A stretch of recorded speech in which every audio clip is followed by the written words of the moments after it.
Every spiritual girl comes to a point where she asks herself this question: how do I know if it's my intuition or my anxiety? And I am here to answer that. I'm going to use the intuition and the soul interchangeably for this because the soul communicates through intuition and intuition to the soul, etc.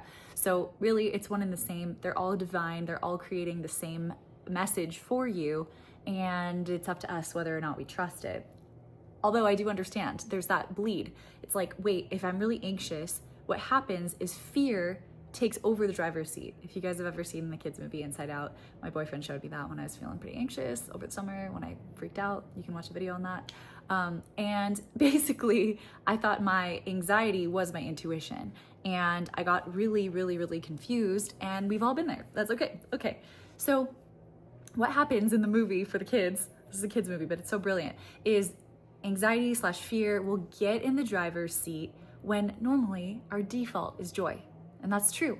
Our default state of being is joy. And if you feel really disconnected from that, I feel you, I've been you. And this is why my mission is to help people come home to themselves and start to remember the truth of their joy through what? Following their joy. Just simple acts of following your joy. First, start with the joy list.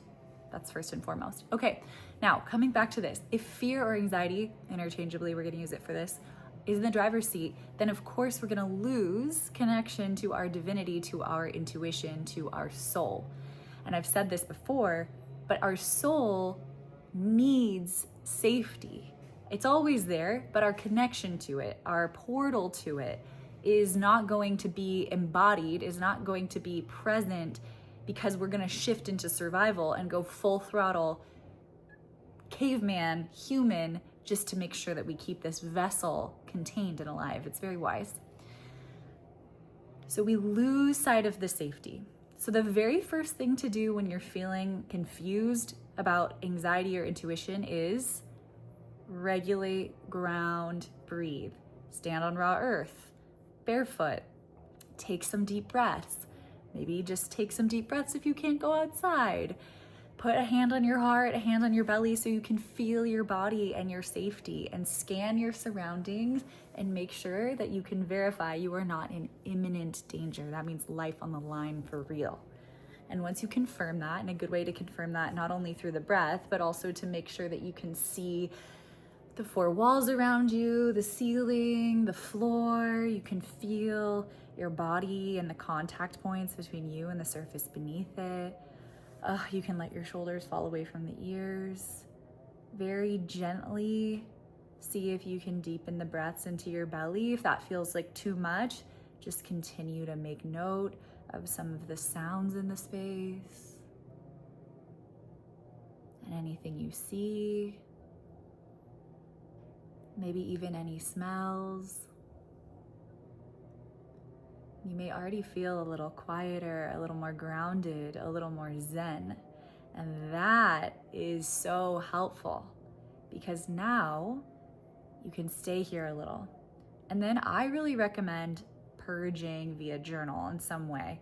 I'm feeling this, I'm scared, just word vomit. I like setting the timer for 12 minutes. I don't know why 12, I heard it somewhere and I use it. And then I just write without picking up my pen. So you can even say, oh, I'm lulling, I don't know what to write, until you know what to write again, and just keep going and purging and writing and writing and writing and see what comes through. Oftentimes it will be a message in your soul. Oftentimes you're gonna get something in there. Oftentimes you're also gonna just spend a lot of it just purging, maybe 50-50.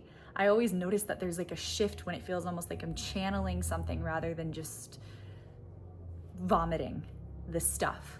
And both are necessary, both are sacred, both are powerful and true, and all of the things, well, not necessarily true for the first one, but yeah.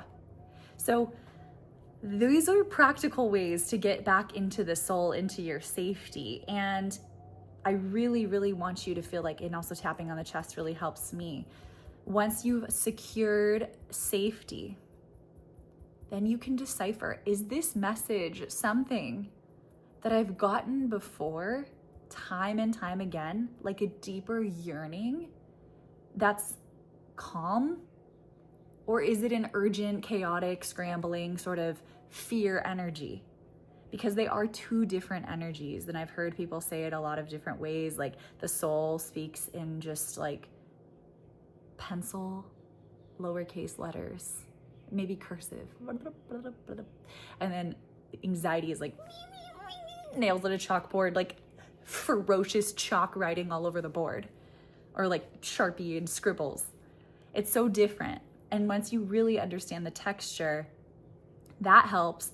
But also knowing the patterns, knowing if it feels like a true deep knowing that's in your gut, that's been there for a long time, or it's just, even if it's not a long time, but it's in your gut, that's different than this frantic, buzzy head energy where you almost feel like your breaths are shallow and you're losing connection with your groundedness. You're dizzy. You know what I'm saying? There's two different energies. And it's really important that you notice those. So just start to get versed in your body. Your body might be a little bit different than my body because we're all unique. And there's definitely a lot of similarity in that from person to person. So in essence, the difference between your soul's deepest yearnings and some anxious thing is your soul's deepest yearnings are consistent, that they don't go away no matter how much you suppress it. And that may manifest as anxiety. Your body may be speaking to you as, I'm misaligned, I feel anxious. And you're trying to put band-aids on your anxiety or numb it out. But the truth is, it's speaking to you through showing you through a game of hot and cold that you're freezing, you're shivering, you're not in alignment with you. Alignment feels good and warm, spacious and expansive, not contracted. I have a good story about my 28th birthday. Was it my 28th? That's cool, because that was my biggest year where everything happened on the 28th. I turned 28 on the 1st of April, but I turned 28, and then I had my launch party for my business on June 28th, and then I broke up with my boyfriend on August 28th, and then I moved to Hawaii on September 28th, which is in 2 days, so that's incredible. And then 28, then my anniversary with my current partner became the 28th as well, and it was just crazy. And that was the last day. Well, we became official on December 28th of 2024. So it was just like the golden year in its own crazy way, but it started out so painfully because I started out in complete misalignment with myself. And I remember I was having a birthday party, and the people that were there, some of them were old friends, but then some of them were new friends that I was trying to force myself to align with. And I was so like desperate for connection, and it just didn't feel right. And my partner was trying to help me with this party, and it was pouring rain, and it was freezing that day. It just felt like a soggy, dark, horrible day. And we were supposed to have an outside picnic, and we couldn't have it, and we had to have it inside. And I remember the lights in the house were just like super fluorescent and really bright and like almost doctor's office-y, and we were all in there, and just I was feeling like I was just forcing myself to be okay, even though I should enjoy and be grateful for all the people and all of the things. And I was, and yet it just I had that yearning, and I felt so anxious, like, this is my life, like these are the people, this is like, when it comes down to it, like, we don't even align in so much. And I don't like, and it almost felt like I didn't even want to connect further, because I just was like, well, I did want to connect, but it was like, we don't have any, it just felt like I was forcing it. And there was so crazy. I remember my top lip was just blue. And yeah, it was cold outside, like I said, but like, we had infrastructure and heating, and like I was wearing fuzzy socks, like I don't know. And all of a sudden, like, I just remember one of my childhood friends, who's still one of my best friends, she started crying. She got so disturbed because my lip was so blue. And I had a friend who's a nurse there who was looking at it, and people were actually really concerned because the other possibilities were like having a stroke and like some other crazy things like this. And I never found out what it was. It only lasted like that whole day, my birthday. And I had a sense in my body. And especially now, and maybe you think I'm crazy, but I believe my body talks and it speaks in metaphors because that's just the language that I speak. It was blue, like I was freezing. And I always say the body is the thermostat, and it keeps this equilibrium. And if it's off, it will readjust and it will readjust and it will readjust. And it will let you know, like through noise or whatever, it's going to reset and tell you the temperature is off. We need to warm up. And I really felt that my body was screaming, it's cold. I really believe my body's a thermostat, and it's saying, I am freezing. This is a game of hot and cold, and you are far away from what's aligned for you, from your homeostasis, from your equilibrium, from your joy. So pay attention. Your soul is talking in a million different ways, and I'm gonna say something that feels sometimes really scary to hear. It almost makes me cry when you're in a position where you're thrashing and writhing and resisting, and you don't want to disrupt the life you have because it's what you know and it's comfortable, and the unknown feels scary, and there's a lot of pain in leaving things behind. But you know. You know, if you know. And I remember when I'd see things on Instagram or posts or people saying this or telling me, and I would just like, I was like, please, please, please. I remember I wouldn't even look at my social media, and I had to like purge stuff because I wasn't ready.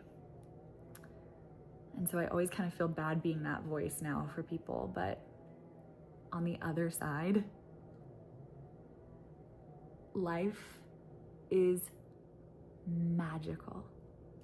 I'm looking outside at these beautiful trees with flowers and palm trees and these curtains that I bought at Target that are like my dream curtains. And I have beautiful flowers on my table from a cacao ceremony I had with a group of the most amazing women the other night. And my yoga mat's out, and I get to move my body in my spacious, warm home. And tonight I'm having a game night with all the people that I met in my dance class. And my laptop's open on the side here, and I have so many emails coming in about this amazing winter campaign I have for the digital magazine I have in my town. Like, things are really magical. When you follow your joy, you're so supported. And I have so much more to say about that. That's why I talk about this every single day, because it's my passion. Today, I felt like I don't know, I kind of stopped worrying about what my title was. For a long time, I called myself a holistic wellness coach, and that was aligned for what I was teaching, but it became a little different, and it's not so wellness focused in that way. It is, but it didn't feel like it totally fit, and I kind of was like, whatever, who even needs a title? Like, you could explain yourself in your one line and through your radiance and stuff like that. But now it hit me today, and I don't know if this is forever, but I kind of like, it just crept in like out of nowhere, that I'm a soul health coach. Maybe I'll change that. It sounded cooler when I was like by myself in my head. Now I'm a little bit like scared, but maybe it's just because I know other people might watch. I'm a soul health coach because I make sure that the soul is healthy, because that's my mission, is because you can only be so healthy in the mental, physical, emotional. Like, if you're hydrated and you're fit and you're eating right for your blood type and you have a therapist, it still doesn't matter if you're living completely out of alignment with your soul. And I know that well, because that was me. So I think soul health is number one. I think soul health can be the quantum leap to all the other kinds of health. I've heard of people following their joy, following their souls, and healed chronic illness. I've heard people following their joy, following their souls, making tons of money. I've heard people following their joy, following their souls, meeting their soulmate. I've heard people following their joy, following their souls, and suddenly they just have peace. So it is the shortcut, but it's not easy. It's like the scary ass, I don't know if I'm gonna die road, but you won't. You're supported. That's the whole point. And it's just about the bravery to take that path. I've done it myself, and I've helped hundreds of other people do it too. And maybe you're one of those people.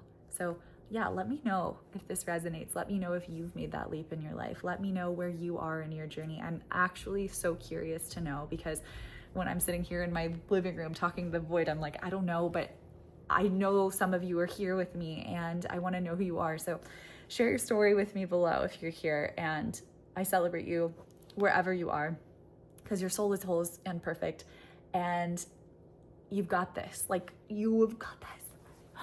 Okay, subscribe if you like it here. If not, bye. Thank you so much, and I'll see you guys tomorrow.